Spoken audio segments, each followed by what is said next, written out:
সুপ্রিয় দর্শক, আমাদের সকলেরই কিন্তু সুপরিচিত কিন্তু এই জায়গাটি কুমিল্লা সালাউদ্দিনের সামনে কিন্তু এই ঘটনাটি ঘটেছে। আজকে আপনারা দেখতে পারতেছেন 11:30 বাজে কিন্তু ওনারা কিন্তু ওপেনলি কিন্তু গাঁজা খাচ্ছে। আপনারা দেখছেন গাঁজা কিন্তু খাচ্ছে। তো আমি প্রশাসনের দৃষ্টি আকর্ষণ করে বলছি, আপনারা এদেরকে ধরিয়ে নেওয়ার ব্যবস্থা করেন, এদেরকে আইনের আওতায় নিয়ে ওদের দৃষ্টান্তমূলক শাস্তির প্রয়োজন।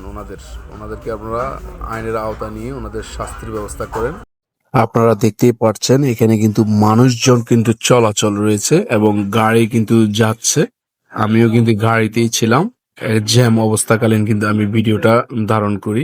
আপনারা দেখতেই পাচ্ছেন জ্যাম ছিল, কিন্তু হাজার হাজার মানুষ কিন্তু এখান দিয়ে যাওয়া আসা করছে এবং আমার পিছের গাড়িটি কিন্তু সেনাবাহিনীর গাড়ি ছিলেন। আপনারা দেখতেই পাচ্ছেন আমার পিছে কিন্তু সেনাবাহিনীর গাড়ি ছিলেন। সো এই ধরনের কুলাঙ্গারদের কারণে কিন্তু আমাদের বাংলাদেশ কিন্তু অনেক পিছিয়ে আছে। এদেরকে দৃষ্টান্তমূলক শাস্তির ব্যবস্থা করা হোক।